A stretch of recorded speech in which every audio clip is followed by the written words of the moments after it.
Some secrets do not rest in graves, but whisper through the very walls we trust.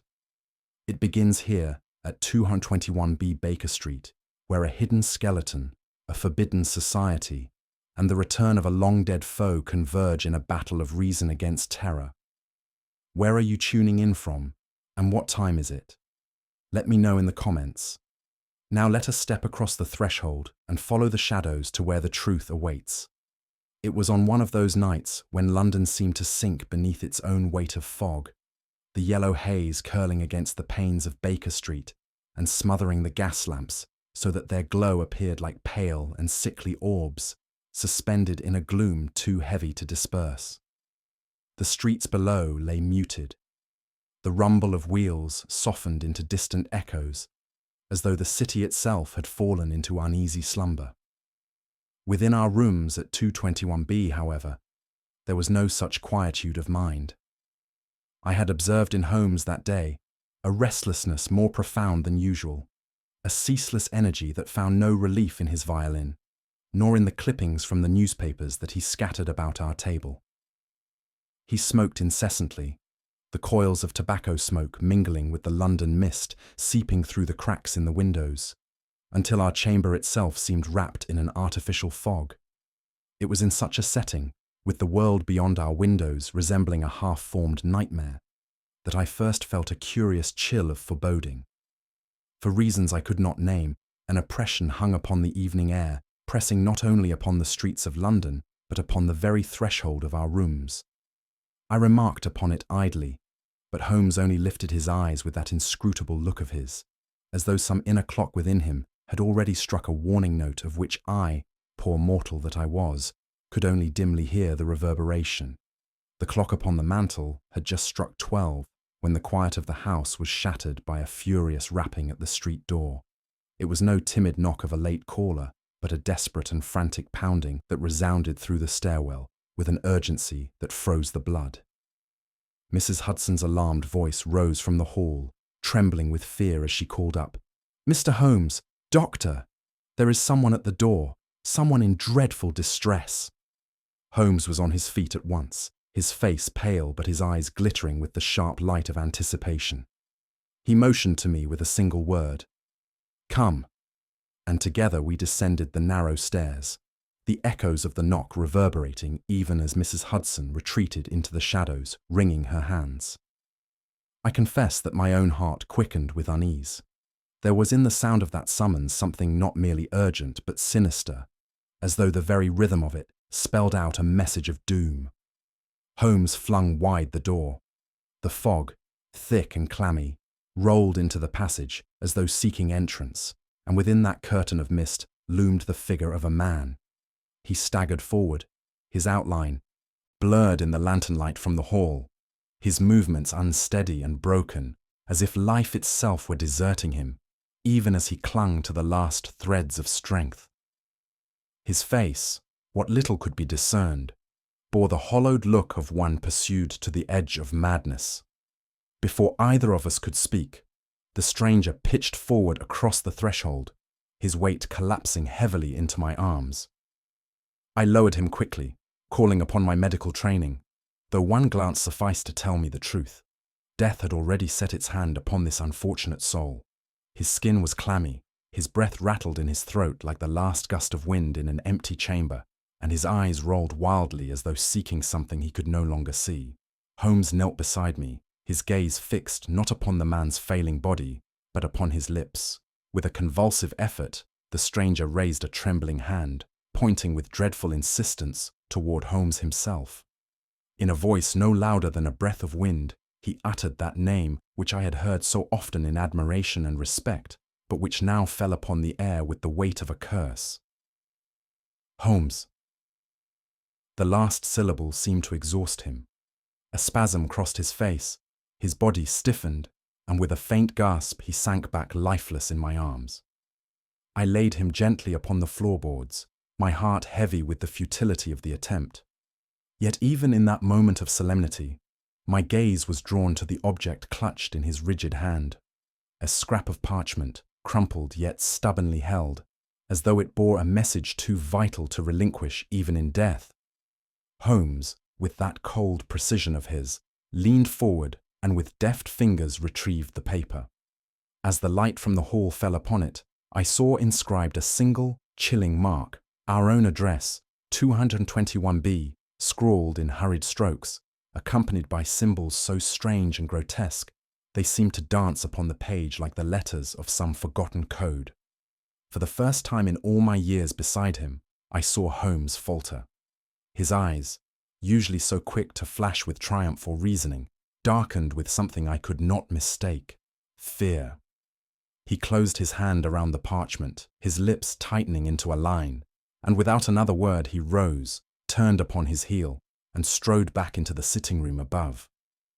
As I followed, bewildered and shaken, I heard him mutter beneath his breath words that chilled me more than the fog beyond our door. It begins again. Even in death, the stranger's hand was rigid, his fingers curled tightly about the scrap of parchment, as though the grave itself might not wrest it from him. With some effort, I prized the object free, smoothing its creases beneath the lamplight. What I beheld made the blood run cold within me. There, unmistakably, was written our own address, 221B Baker Street, inked with such haste that the strokes quivered like the last trembling lines of a desperate confession. Below the address sprawled a cluster of strange symbols, crooked lines and curling shapes that bore no likeness to any script known to me. They seemed more akin to some occult cipher, the sort of grotesque marks one might see scratched upon the wall of an asylum cell. I turned instinctively toward Holmes, hoping for some word of clarity, but found instead his gaze fixed upon the parchment with such intensity that he seemed momentarily oblivious to all else. His long, pale fingers traced the symbols without touching them, as though he feared that even contact might awaken some dormant peril. "Holmes," I murmured, "what in heaven's name is this?" He made no reply, save a low sound in his throat, half of recognition, and half, I fancied, of dread. It was unlike him. This silence, this refusal to speak where mystery demanded explanation. The weight of his silence pressed upon me far more heavily than the fog that still clung to our threshold. I had seen Holmes in the presence of death many times before. He was accustomed to it, one might say married to it. Crime and mortality were the air he breathed. Yet on this occasion, there was about him a strangeness that shook me to my core. Instead of his usual brisk composure, his lips tightened, his eyes narrowed, and for an instant, a fleeting instant, but one I shall never forget, I thought I saw fear. He rose abruptly, pacing the sitting room with quick, nervous strides, the parchment clenched within his hand. The glow from the fire cast long, wavering shadows across his face, exaggerating its sharp planes until he seemed almost spectral in the dim light. I ventured to speak again, to appeal to his reason, but he cut me short with a wave of his hand. "This is no ordinary matter, Watson," he said at last, his voice low and strained. "It touches upon things long buried, things which I had hoped never again to confront." "Then you know what these symbols mean?" I pressed him. "I know enough," he replied grimly, "and it is already too much." The words fell between us like stones. My admiration for Holmes had often bordered upon awe, but never had I seen him appear so human, so vulnerable to forces beyond his command. It was as though, for the briefest of moments, the great detective had glimpsed a shadow that even his extraordinary intellect might not dispel. And if Holmes could fear, what hope was there for the rest of us? Holmes stopped pacing as abruptly as he had begun. With sudden resolve, he crossed to his desk, the firelight glinting upon the brass fittings of the old cabinet that had stood in our rooms since the earliest days of our acquaintance. He drew forth a key from his waistcoat pocket, one I had seldom seen him use, and with deliberate care unlocked the lowest drawer. "Some things, Watson," he said without looking at me, "are best kept from the light of day. Curiosity in such matters may do more harm than ignorance." I watched, astonished, as he laid the parchment within the drawer, his hand, lingering upon it for an instant, as though reluctant to let it go. Then, with a sharp motion, he shut the drawer and turned the key, slipping it back into his pocket.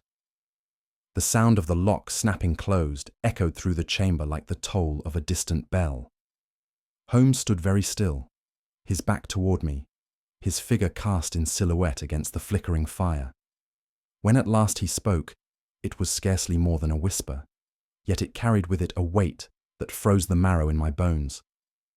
"It begins again." I could not move, nor could I find words with which to answer him.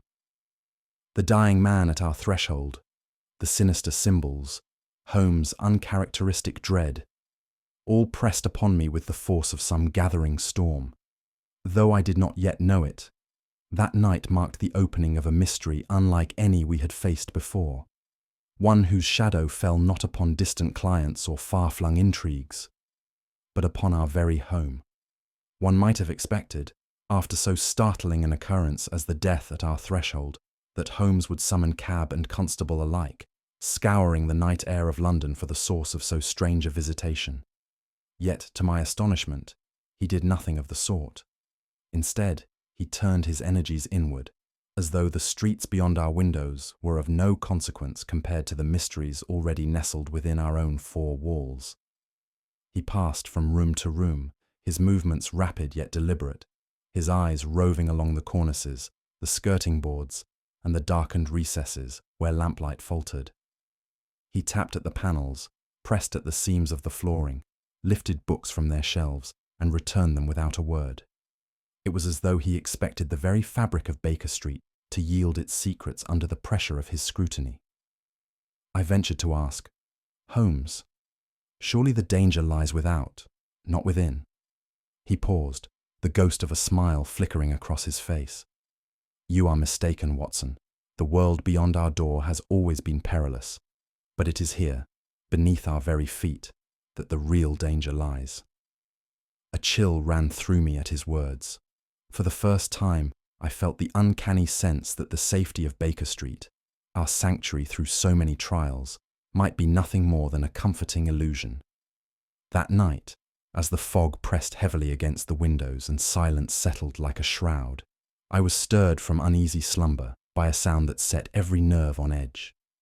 It was faint, yet unmistakable, the creak of floorboards upon the landing, the hurried fall of footsteps retreating just beyond my door. I rose at once, opening it to peer into the dim corridor, but the stairwell lay empty, the shadows undisturbed. I descended softly, my candle trembling in hand, and found Holmes already awake, seated in his armchair, his pipe unlit upon the table before him. He glanced up at me, his expression unreadable. "You heard them too," he said quietly. I started. "Then it was no dream?" "No dream. Watson. An intruder walks these rooms as though they were his own. He is clever, but not clever enough." His calmness was more unnerving than fear itself. The thought that some unseen presence could move freely within Baker Street, passing my very chamber door, set my heart racing. The house, which had always seemed so familiar, so safe, now felt as though it belonged to another, an intruder whose steps echoed long after they had ceased. The following day revealed further evidence that our nocturnal visitor was no figment of imagination. My medical bag, which I had left closed upon the bureau, was found open, its contents rifled, as though some trembling hand had searched in desperation for a particular item. Holmes' desk, too, bore the signs of intrusion. Papers lay disturbed, their neat order broken, and one drawer, though locked the night before, had been forced open with no small measure of violence. Holmes examined the marks in silence, his eyes narrowing. At last he said, "We are dealing with a man of daring, Watson. To trespass here, in the very heart of our fortress, is to strike at me directly. Whoever he may be, he seeks something particular, and will not rest until he has it." "But what could he desire in these rooms?" I asked. Holmes did not answer at once. He lifted one of the papers, studied it briefly, and replaced it with the greatest care. Then, turning toward me, he spoke with quiet gravity. There are secrets, my dear fellow, buried in these walls, secrets that predate even your arrival here. If our visitor knows of them, we face an adversary more dangerous than either of us imagined. I could not reply. The weight of his words hung upon me, heavy as the night itself.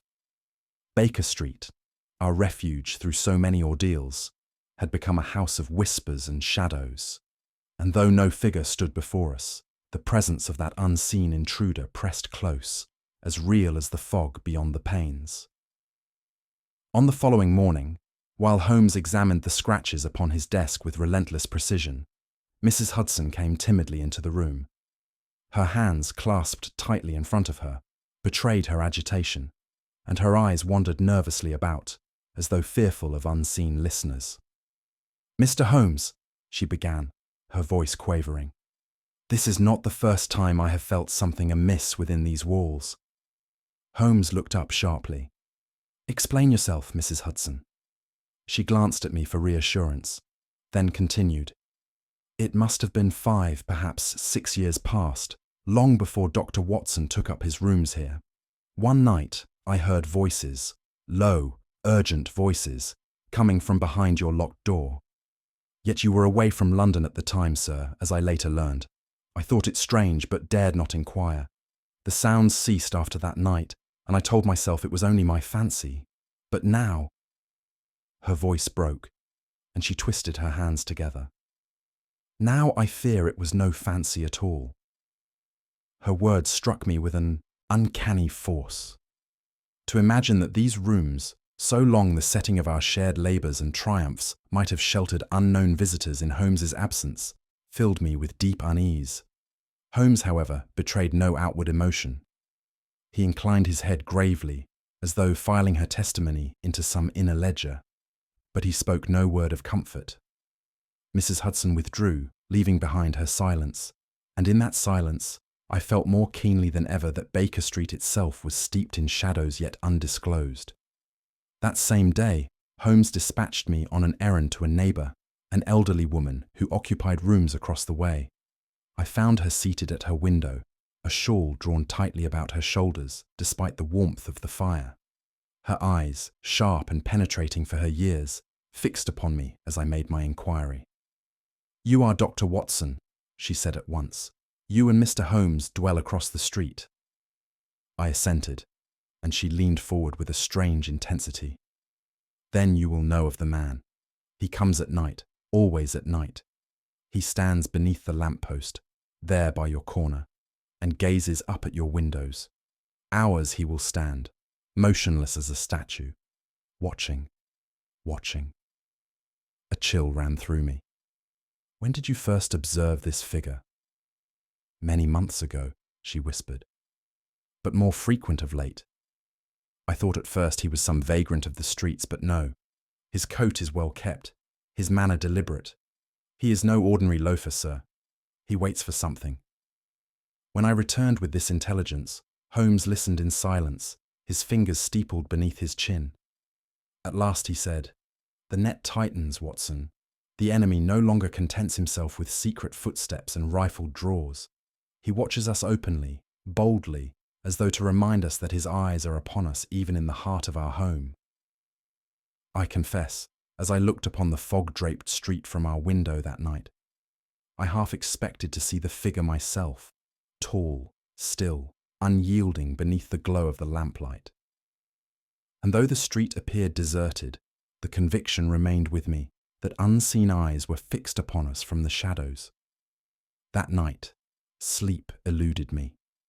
The memory of Mrs. Hudson's trembling voice and the neighbour's tale of the watchful figure combined with the unease that had haunted me since the stranger's death at our threshold. At last, wearied, I drifted into a fitful slumber, only to be startled awake by a sensation I cannot fully describe. A presence, as though some unseen hand had brushed against the very fabric of the room. The chamber lay in darkness, save for the faint glimmer of moonlight seeping through the curtains. I turned at once toward Holmes's bed, only to find it empty, the coverlet thrown back, the pillow cold. My heart leapt in alarm. Rising quickly, I took up my candle its flame trembling as much from my hand as from the draught that sighed through the corridor. As I stepped into the passage, the silence of Baker Street pressed close upon me, broken only by the faintest stir, movement, slow and deliberate, within the sitting room. I advanced cautiously, the boards creaking beneath my tread, and there, across the familiar walls where so many cases had been conceived, I glimpsed it, a shadow, indistinct yet undeniable, gliding with measured stealth. It paused as though listening, then slipped deeper into the darkness. My breath caught, and for an instant I could not move. The realization struck me with paralyzing force. Whether it was Holmes himself or some darker presence, I could not yet tell. But I knew, with dreadful certainty, that the rooms of 221B harbored a secret far more perilous than any we had yet imagined. Holmes sat in his armchair, his features pale in the morning light that struggled through the fog-stained panes.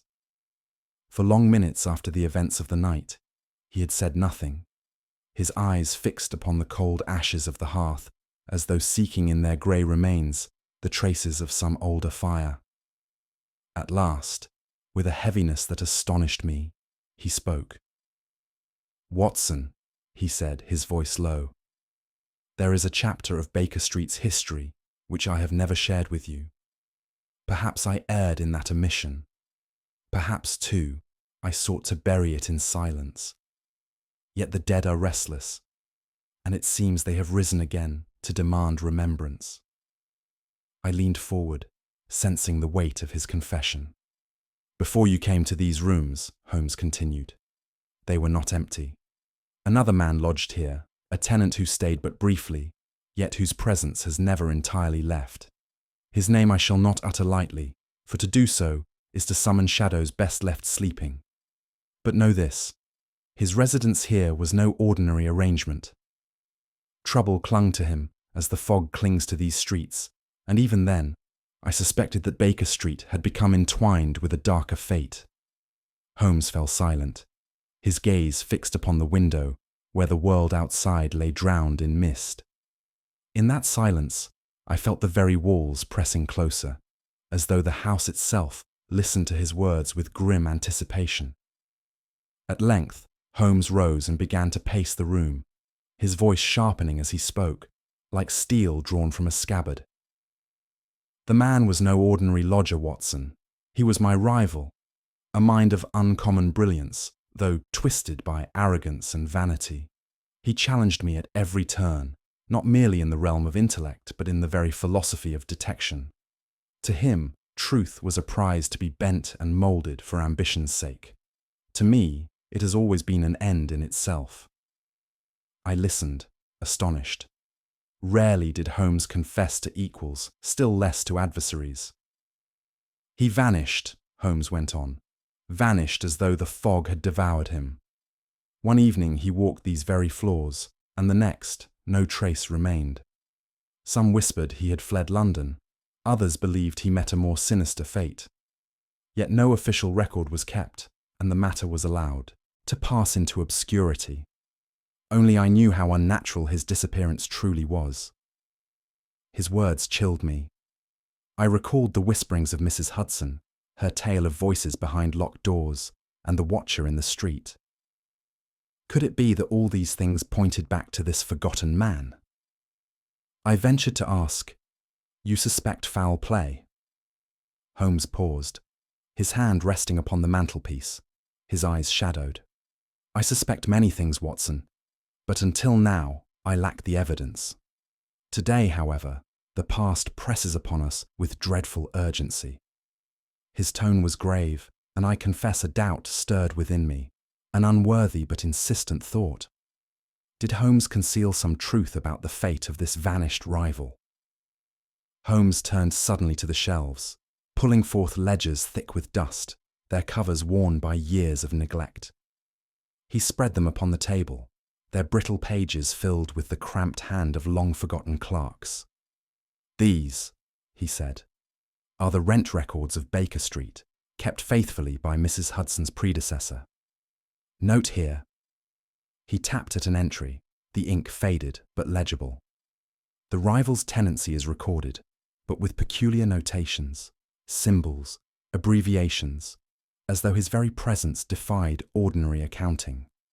And here, his rent ceases abruptly, without explanation, though the following week's page bears the faint impression of writing that has since been erased.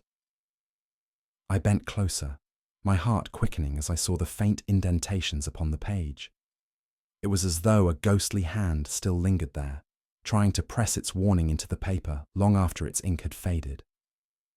Holmes lifted his gaze to the ceiling, then to the walls. "Do you not see it, Watson? This house is not what it seems. The architecture betrays itself. The dimensions of the sitting room do not match those of the corridor. The wall here is thicker than necessity demands. I have long suspected that a hidden space lies concealed within Baker Street itself, a chamber forgotten or deliberately hidden, where secrets may slumber in silence." He moved about the room, tapping with his knuckles along the panelled wall. A hollow note answered him in one place, duller in another, until he stopped, his eyes glittering with triumph and dread alike. "Here," he whispered, pressing his palm against the wall. "Behind this, Watson, lies the truth, and I fear it is a truth stained by death." My blood ran cold, for in that moment the very air seemed to darken, and I felt that we stood not merely in a room of our lodging, but upon the threshold of a tomb. Holmes stood by the wall he had so carefully examined, his fingertips resting upon the panel as though he could divine its secrets through touch alone. His face was set, his lips pressed thin, and his eyes, usually so quick to meet mine with clarity, remained fixed upon the wood as if avoiding my gaze. It was then, for the first time in all our years together, that a shadow of doubt crept into my heart. I recalled Mrs. Hudson's trembling tale of voices long ago, the vanished rival who had dared to challenge Holmes's methods, and now this talk of hidden chambers. Could it be, dare I think it, that Holmes himself had played some role in the man's disappearance? The thought was monstrous, and yet it clung to me. Why else did he speak in riddles? Why else did he withhold the man's name from me, his closest companion? My admiration for him had always been unshakable, but in that moment it trembled, and I found myself looking upon him not only with loyalty, but with fear. Holmes must have read something of this conflict in my expression, for he turned abruptly and said with a sharpness uncharacteristic of him, "Watson, do not let suspicion blind you. When the truth is revealed, you shall see that I stand as I ever have, on the side of reason, but until then, trust me." Trust him, yes, but trust was a fragile vessel, and mine felt perilously close to breaking. Holmes wasted no further words. Fetching a lantern, he motioned me to do likewise, and together we examined the sitting room with the precision of men preparing to unearth a grave. The faint glow of our lamps cast long shadows across the familiar furnishings, transforming the room into a place half strange, as though the ghosts of its past tenants stirred restlessly in the corners. Holmes tapped along the wall with the handle of his knife, listening intently. A hollow note answered in one section, distinct from the solid thud of the rest. He crouched, running his hand along the panel's edge, where the grain met in unnatural fashion. "There," he murmured. "Do you perceive it, Watson? A seam, faint but undeniable. This wall is not what it pretends to be. Behind it lies the chamber I spoke of." I bent to look, and indeed I saw the faintest line, a crack no broader than a hair, running vertically along the panelling. My pulse quickened, dread mingled with fascination. Holmes produced a thin blade, sliding it expertly into the seam.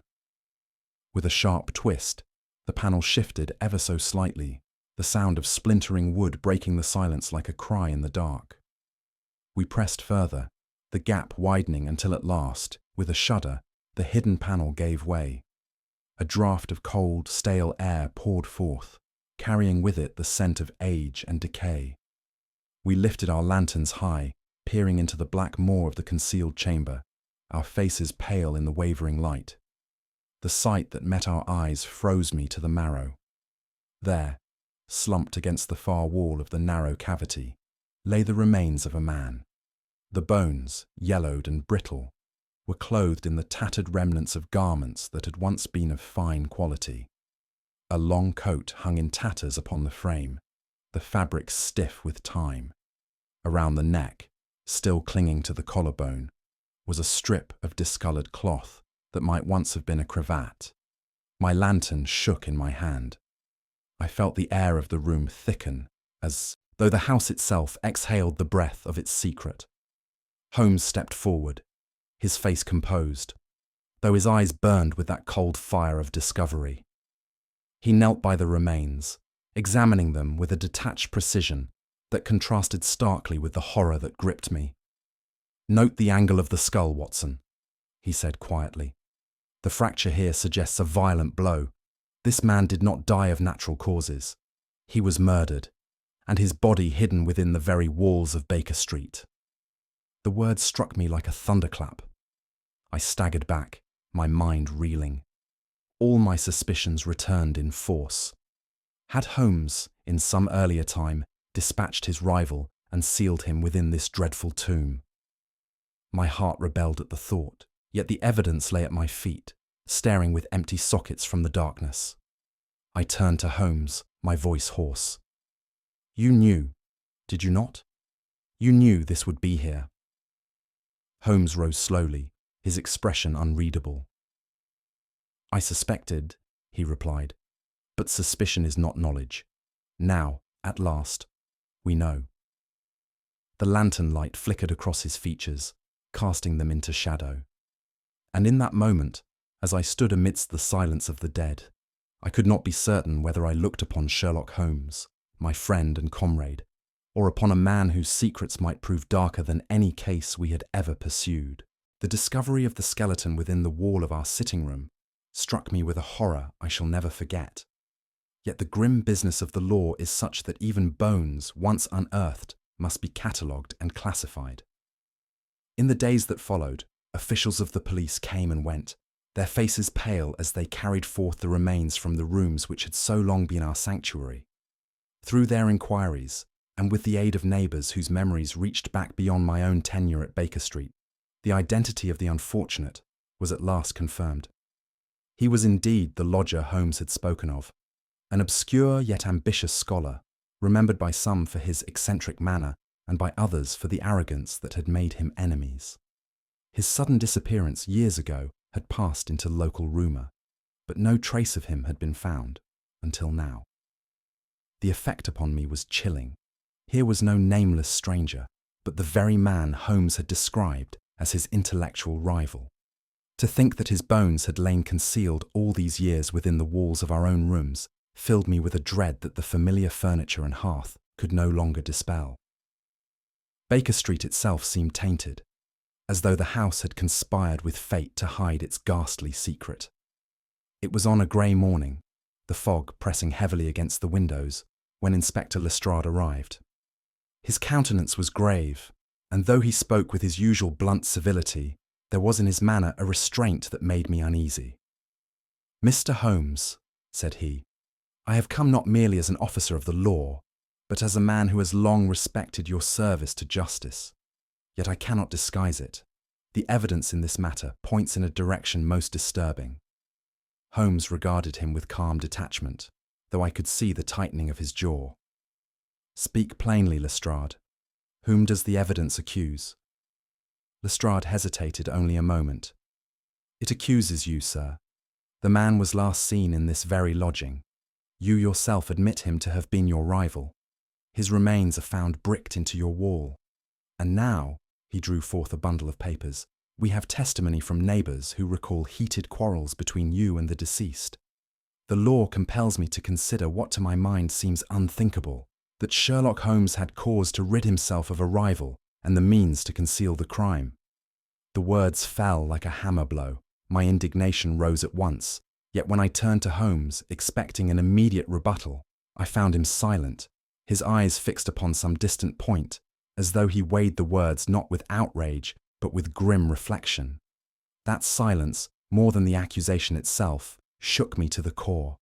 For all my years beside him, I had believed Holmes untouchable, aloof from human frailties, untainted by the baser motives that govern ordinary men. Yet in that moment of his silence, a worm of doubt gnawed at my heart. Could it be possible, however, monstrous the thought, that he had once overstepped the boundary between intellect and crime? I wrestled with myself, torn between loyalty and reason. His evasions of late, his refusal to name the man, the strange fear that had crossed his features when first he beheld the parchment. All these rose up in my mind like accusers pointing their spectral fingers. I looked upon him not only as my friend, but as a man whom the world might soon call suspect. Holmes, perceiving my turmoil, though I spoke no word, turned his gaze upon me. "Watson," he said, his voice firm but low, "I see suspicion in your eyes, and I do not reproach you for it.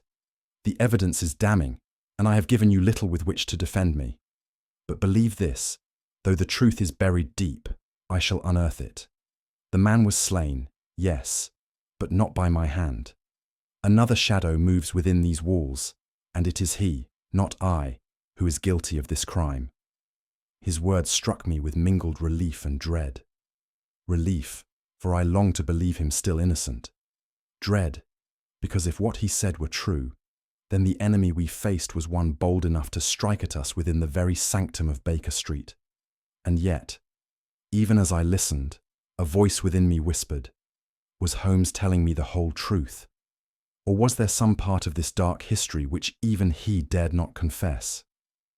Holmes at last broke his silence. Rising from his chair with that cold dignity which few could rival, he faced Lestrade squarely, his lean figure cast in sharp relief against the dim light of the room.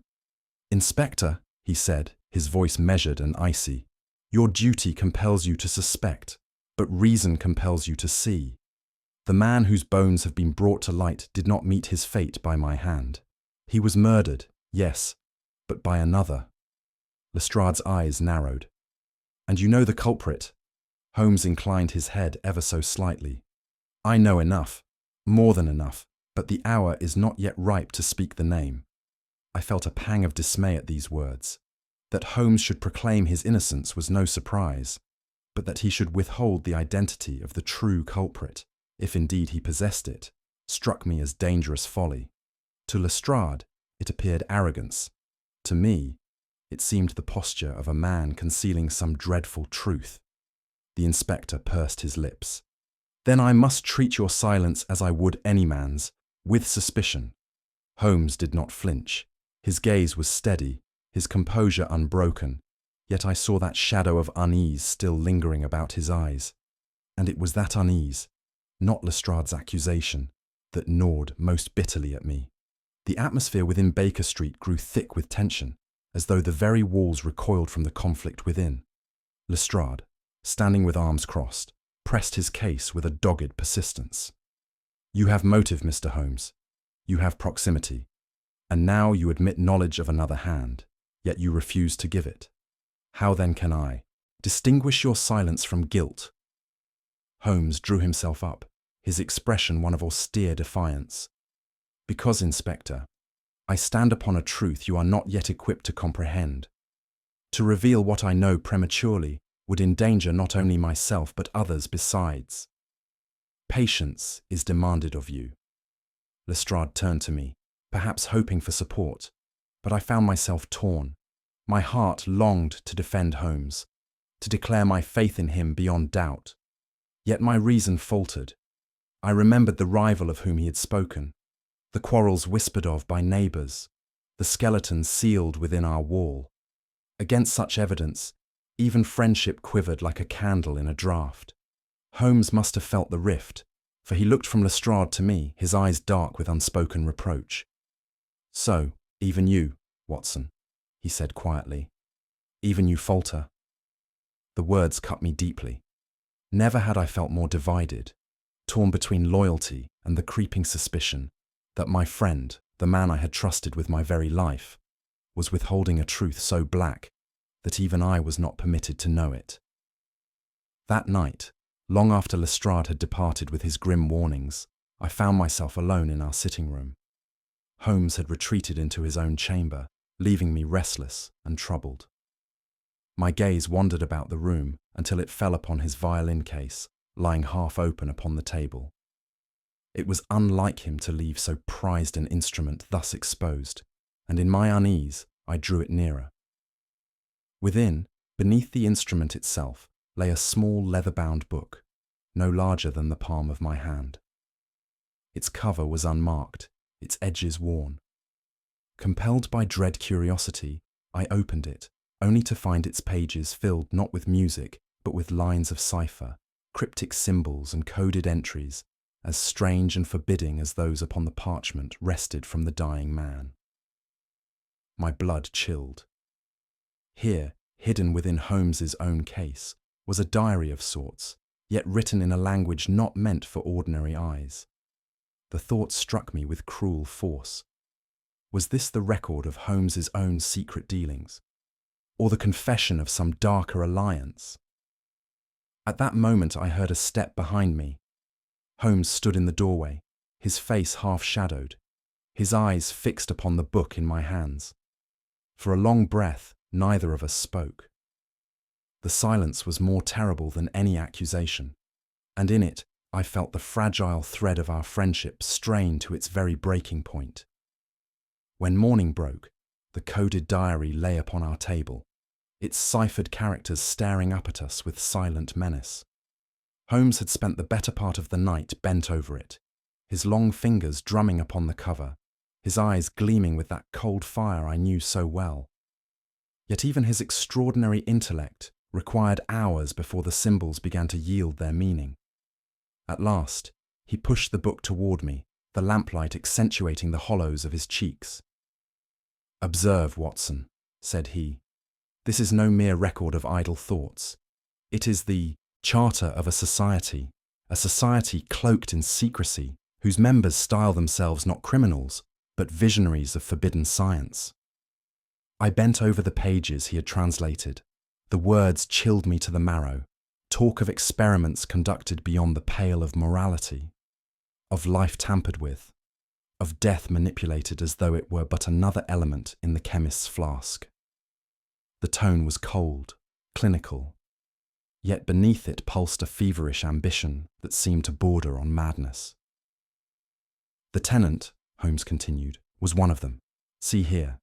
His entries reveal not only his allegiance but his unease. He doubted, feared, and finally betrayed them. And for that betrayal, he vanished." The silence that followed was heavy with implication. I turned page after page. My heart sickened at the thought that such men walked the same streets as ourselves, hiding their monstrous pursuits beneath the mask of scholarship.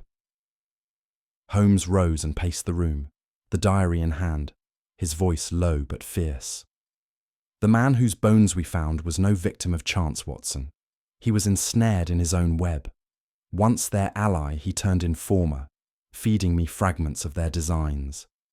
They marked me as their adversary, their most dangerous rival, and marked him as traitor.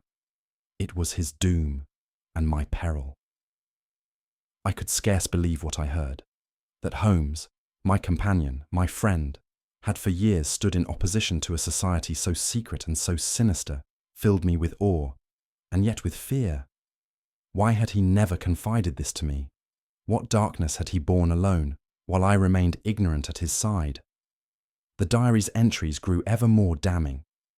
"He writes of meetings in deserted houses," Holmes said, pointing to a passage, "of voices murmuring oaths to knowledge beyond mortal bounds. He writes of me as their obstacle, Sherlock Holmes, who would strip away their veils. And here, Watson, here he names the price of his betrayal, his life for my defeat." The words swam before my eyes. I felt the room grow close about me, the air heavy. The skeleton in our walls was no accident, no crime of passion, but the corpse of a man who had once conspired against Holmes himself. Holmes closed the book with sudden force. "Mark me, Watson. This is no petty cabal of charlatans. They are men of intellect, of influence, and their enmity is not extinguished. The presence of the dead man at our door was no random plea. It was the hand of this society striking again. Holmes drew forth the slip of parchment we had taken from the dying stranger, the ink faded but still sinister in its grotesque lines. He placed it beside the diary. My breath caught as I saw the resemblance. "There," Holmes said, his voice grim. "The same symbol, repeated in their cipher. A sigil that binds them together, as vile a mark as any pirate's flag. The parchment was not mere coincidence, Watson. It was a warning, a challenge, directed at me." The knowledge settled upon me with dreadful weight. The very address, 221B Baker Street, had been written upon that slip, as though the society had chosen our home as their arena, their battleground. All the strange disturbances, the footsteps in the night, the rifled papers, even the watcher in the street, each now stood revealed as part of a deliberate campaign. Holmes's eyes gleamed with that rare blend of triumph and menace. They seek to shake me, to tarnish me, perhaps to destroy me. But mark my words, Watson. It is they who shall be unmasked. I shall drag their secrets into the light, even if the struggle costs me dear. I gazed upon him then, his figure illuminated by the lantern glow, and for the first time I felt that Baker Street itself had become a fortress under siege. The familiar walls that had so long sheltered us now seemed marked by unseen hands, scrawled with a symbol of war. And deep within me stirred the terrible question: if Holmes had been marked as their enemy, what fate awaited those who stood at his side? It was close upon midnight when the assault came. Holmes had fallen into one of his long silences, seated motionless in his chair, the coded diary spread upon his knees. I had begun to drowse beside the fading fire when suddenly a sharp crack split the stillness. An acrid scent filled the air. Then, in an instant, flame burst from the very corner of our sitting room, leaping up the curtains like a living thing. "Watson, quick!" Holmes cried, springing to his feet. He seized the diary, thrust it beneath his coat, and pulled me toward the door, even as the blaze roared into sudden life. The heat was suffocating, the smoke curling thick and black. We stumbled into the corridor, Mrs. Hudson's terrified screams echoing from below. Within moments, the familiar walls of Baker Street, our fortress, our sanctuary, were consumed in a fury of fire. The stairwell buckled with heat, timbers snapping like pistol shots as we fought our way downward. The very house seemed to shudder, as though recoiling from the violence done within its frame. We burst into the night air, coughing, our faces scorched by the heat. Behind us, 221B flamed like a beacon in the fog. Sparks carried upward into the darkness like malevolent stars. Holmes stood bareheaded in the street, his gaze fixed upon the inferno. There was no despair in his expression, only a cold certainty. "This," he said grimly, "is no accident. They mean to burn away not only my work but my very name. Our enemy has entered the final stage of his war." By morning the blaze had spent itself, leaving only charred ruins where once our rooms had stood. Yet even amidst that devastation, Holmes was relentless. Picking his way through the blackened wreckage, he bent low, his sharp eyes missing nothing. "Observe, Watson," he said, pointing to a trail of impressions in the soot. "Footprints, 2 men, shod in foreign leather, their tread heavy, professional. Here by the window, the marks of forced entry. And here," he lifted a fragment of scorched cloth to his nostrils, "a residue of phosphorus mixed with turpentine. The fire was no random blaze. It was a deliberate attempt upon our lives, kindled with scientific precision." I marveled, even in my grief, at his composure. Where I saw only ruin, he saw evidence. Where I felt despair, he felt pursuit. Yet beneath his words, I sensed an unspoken weight. If our enemy had dared to ignite the very heart of Baker Street, then what boundaries remained? Holmes straightened, his coat smeared with ash, his eyes burning brighter than the flames that had sought to consume him. "They have overreached, Watson. In their arrogance, They have left me the very traces that shall expose them. The time has come to name the hand behind this inferno. We returned to the smouldering ruins of our rooms at dusk, the fog drifting low as though to cloak the scars of the night. Holmes stood silent for a long moment, then drew the diary from his coat. His fingers tapped upon one passage with deliberate force. "It is all here, Watson," he said, his voice taut with suppressed energy. "The society's symbol, the betrayal of the tenant, the warning upon the parchment, and now the fire. All threads lead back to one hand, one mind." I felt a chill course through me. "Whose hand, Holmes?" He turned, his eyes fixed upon mine, their light more terrible than any flame. "A man the world believes dead, a man whose intellect rivals my own, but whose soul is as dark as the abyss. It is he who has orchestrated these assaults, who has woven his net about Baker Street. Watson, our adversary is none other than—" He paused, the name caught upon his lips like a curse. Then, with sudden force, he spoke it. "The Professor." I recoiled, my heart hammering. "Moriarty! But Holmes, you yourself assured me he perished in Switzerland, at the Reichenbach Falls." Holmes's expression was grim, his jaw set like iron. "So I believed. So the world believed. But the evidence is irrefutable. He has returned from the grave, and this time his war is not for England, nor for gain, but for me." The fog closed about us, the ruin of 221B smouldering at our backs. And as the echoes of his words faded into the night, I felt that the shadows of London had deepened, that the very earth had given up a ghost we thought long buried. It was near to midnight when Holmes roused me from uneasy thought and bade me join him in our half-restored sitting room.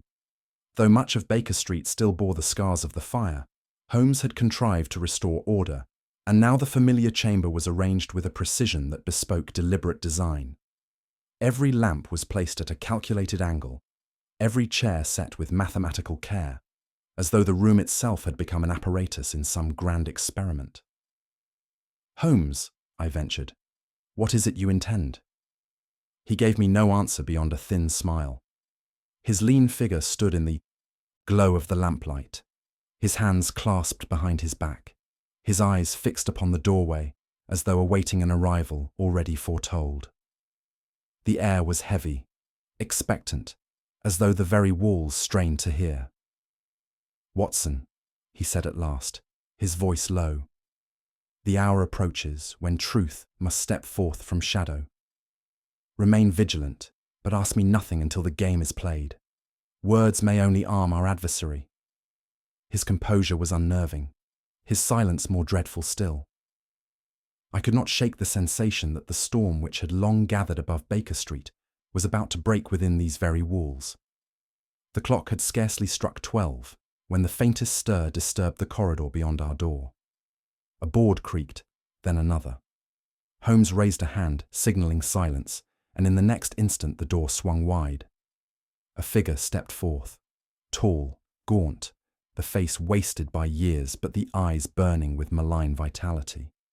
I gasped aloud, for though I had seen this visage only in faded sketches and whispered accounts, I knew it at once. It was the scientist once disgraced, once pronounced dead, his name long since a byword for infamy among men of learning. "You see, Holmes," the man said, his voice hoarse yet triumphant, "death itself could not still me. While the world consigned me to oblivion, I dwelt beneath these walls, weaving my designs, storing my proofs, and waiting for the hour when I should rise again. And now I return to claim the triumph that was denied me." Holmes regarded him with a composure more chilling than rage. "Your triumph," he said coldly, "is built upon deceit, upon phantoms conjured for weaker minds, and like all such illusions, it must dissolve before the light of reason." The intruder's lips curled into a sneer, yet I saw his hand tremble ever so slightly at Holmes's words. Holmes advanced a pace, his voice sharpening as he spoke, each word like the thrust of a blade. "You sought to clothe yourself in mystery, to terrify with shadows and whispers, the footsteps in the night, produced by wires stretched beneath the boards, pulled from the concealed chamber you built into this very wall. The rifled drawers, accomplished by keys fashioned long ago when first you lodged here. The voices Mrs. Hudson heard years past, nothing more than your own conspirators, meeting in secrecy while I was absent. The dying visitor, marked with your society's sigil, was but another pawn sent to strike terror at my door. The supposed supernatural disturbances were born not of spirits, but of science corrupted, chemicals to kindle sudden fire, powders to sting the eyes and nose, hidden devices to create the semblance of haunting. I listened, transfixed as Holmes tore away the veil of horror that had so long oppressed me. The dark apparitions, the dreadful whispers, the sense of invisible menace, all resolved into the cruel cunning of one man who had laboured in secret to frame Holmes as murderer and madman. The villain's face darkened, the sneer fading. You unravel everything, Holmes, but it shall not save you. The society stands behind me still. Holmes's eyes gleamed, and I shall unmask them one by one, but tonight your masquerade ends. At that moment, the door burst open, and Lestrade entered with constables at his back, summoned by Holmes's silent message earlier that day. The villain started, but Holmes's hand closed upon his arm with iron grip. The long shadow that had hung over Baker Street was at last dragged into the light. Yet even as I watched the man led away, I could not quell the shudder that passed through me, for Holmes, in his low voice, murmured words that chilled me more than all the phantoms combined. There are secrets yet within these walls, Watson. Secrets even I dare not uncover.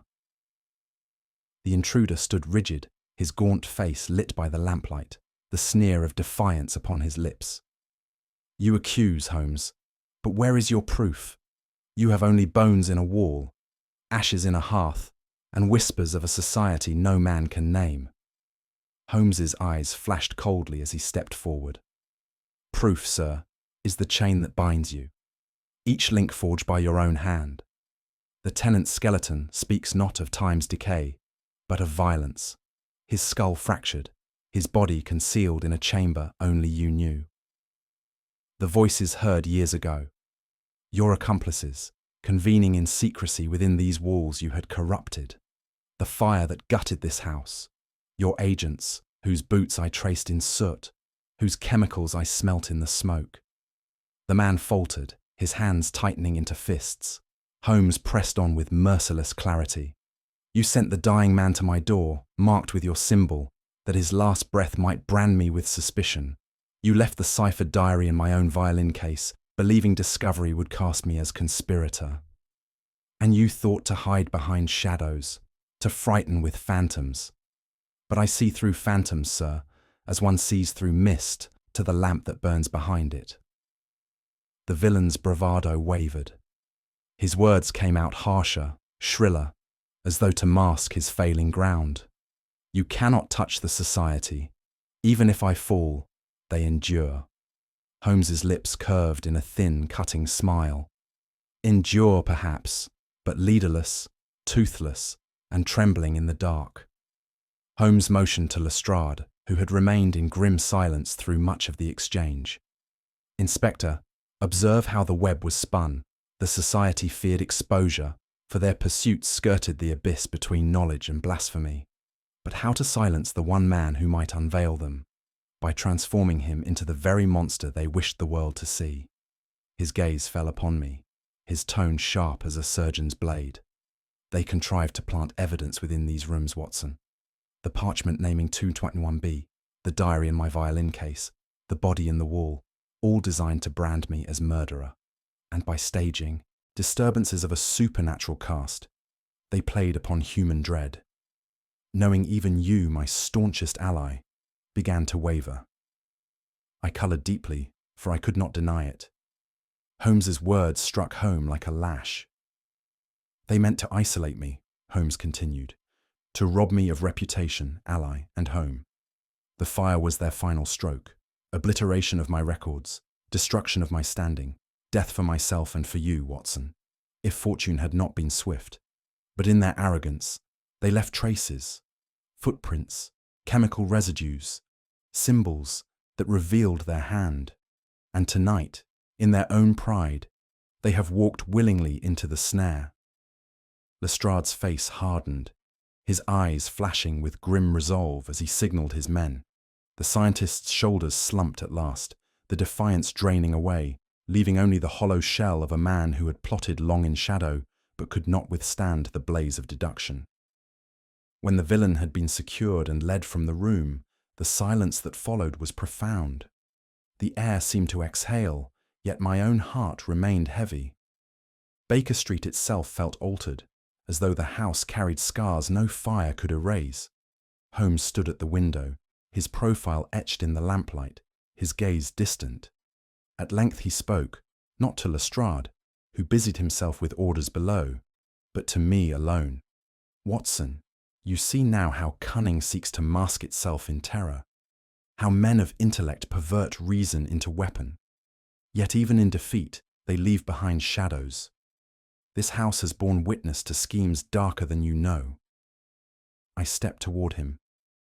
"Holmes, do you mean there are still secrets, other truths concealed within these walls?" He did not turn to me, but his voice came low, almost weary. "Yes, my friend. Secrets too perilous to disturb. They rest yet in the bones of this house, and it is better they remain undisturbed. Believe me, Watson, some doors, once opened, would never close again." His words chilled me to the core.